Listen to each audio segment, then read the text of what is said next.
You see, I'm always of the school of thought that Nigerians are not always given a plain level ground to compete with the outside world. The condition of the country does not allow us to compete favorably. And now why, if our people come off for here, go over to Europe or whatever, outside the country, they always excel. Because the things what they do with hardship for here, it is easy for them. They will just carry that hardship mentality go over there. And the things where those people now, when they go meet for there, they see as hardship. Then they see them as soft life. They go excel. That is it. Including education. For inside this country. Maybe 100 level.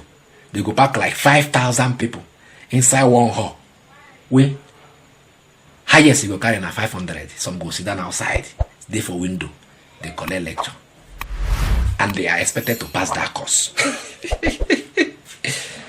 Are you getting it? Hunger day. Nothing there. The educational system is they don't finish and nothing remain again.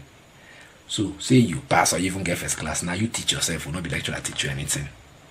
Because going by what they teach in Nigerian schools, higher institutions, lie. You're not supposed to pass exam. The essence of having lecturers in our higher institution, we will not talk now. Just make them come, introduce a topic so that you go know where they go from, set their question. So when they introduce that topic, go and read on your own. You understand? Nobody is explaining anything to you. Just go and read on your own. Because how do you want to comprehend in a hall? Very big hall, there's no microphone. Even if they have a microphone, battery not go there inside.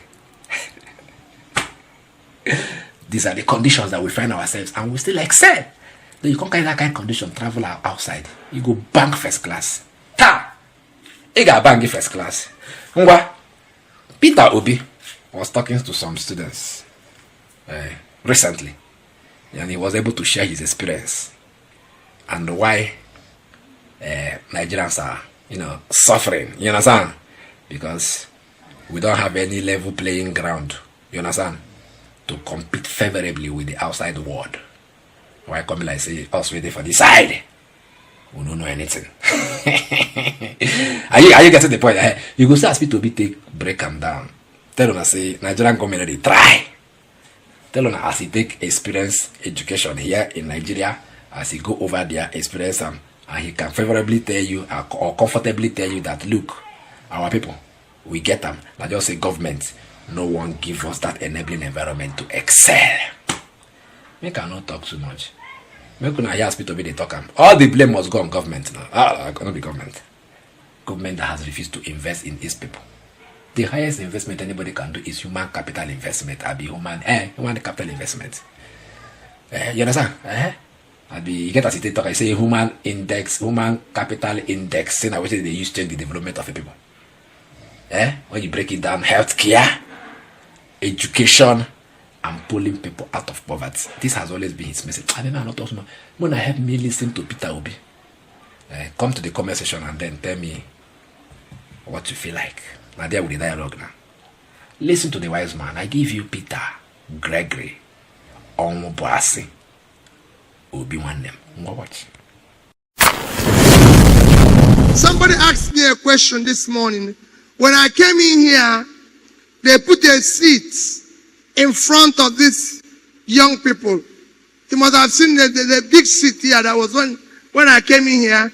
And I said they should remove the seat. That we all have to sit together.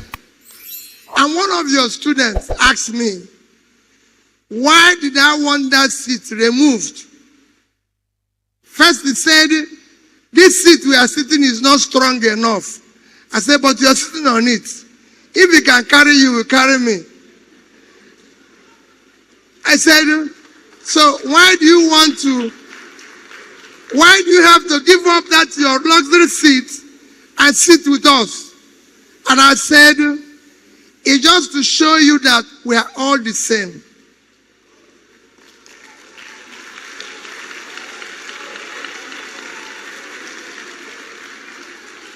None of us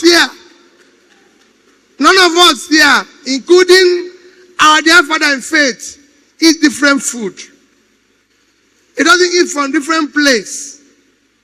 Let me even tell you, you might think you work hard now and there's something you're missing. And you work so hard to acquire wealth, acquire success in your life.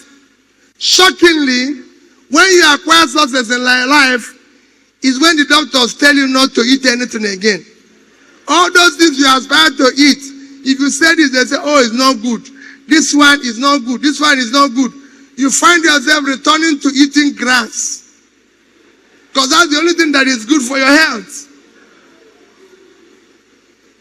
So it is to show that we are the same thing.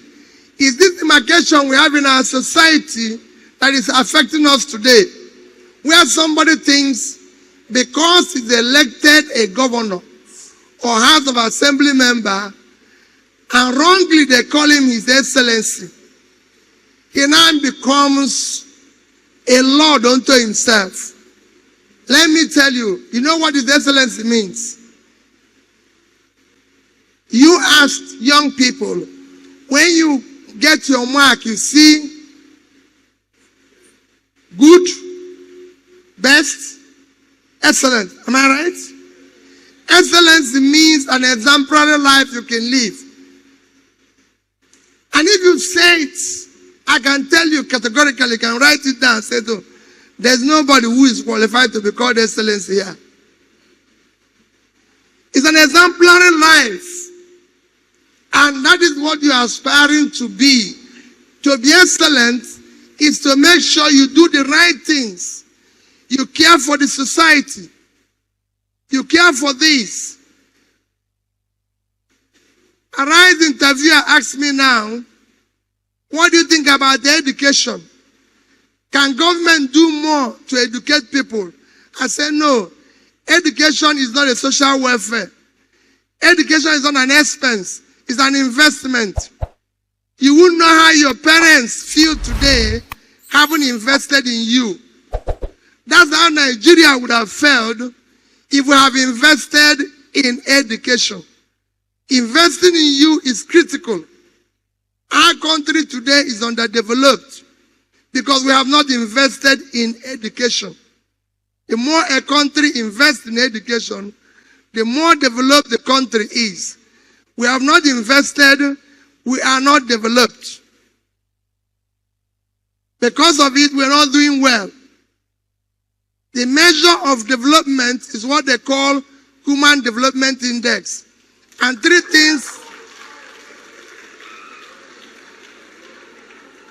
That's measure of development. And three things drives it. Health, education, and pulling people out of poverty. But of these three, education is the most critical. So countries are doing better than us today because they invested in education. And you can see it everywhere. You might be looking at it, oh, but we are in Nigeria. Other people did not do this and everything. Those who are leading the world today are educated in their country. And I can tell you where you are now in this school. You are actually in a better school than most people who are overseas. When I finished in Christ the King College, I can tell you that because I've been there. When I finished in Christ the King College, I went to Nsukka. And I said to myself, I want to know whether these people who are in a better school, there's something different with their brain. Now it's taking me today to pass through Columbia University, Harvard University, Cambridge, Oxford, Kellogg. And why did I do this? And it will shock you. Whenever I go to any of them, I found out we are better. Whenever I go to any of them, just last night, I told somebody experience, last night in this Port Harcourt, I told somebody my experience that in Nsukka, I find it very difficult to have everything I needed as a student. I was shocked that in one of the best schools, first schools that I went to in America, that for 1 week, we had a very good buffet, ice cream, wine, everything. So I didn't know that all those things were included in my fees because I've paid. So whenever I go to eat, I just take a little thing and go. An American friend of mine asked me, said, Peter, you don't like wine, you don't like ice cream, you don't like... And I said, no, because I didn't want to pay additional money. And then he told me, he said, but these are what you have already paid. Why don't you enjoy them? And I said, my God, why did I've lost 1 week then. I haven't eaten for 1 week. So you can imagine what happened in subsequent weeks. I had to cover up. But, what am I saying this? These are things we did not see here. So, if they are brought in our environment, they will all fail.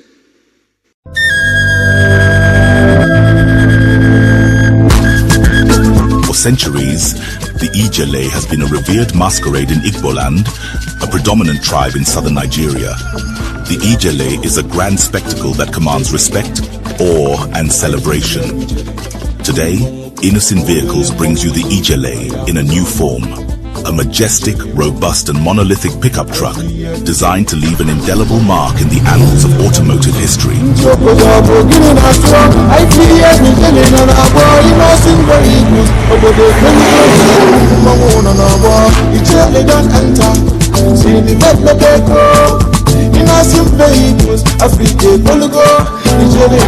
The Innoson Ijele is equipped with a powerful 3.0L turbo engine and 4WD to conquer any terrain with ease.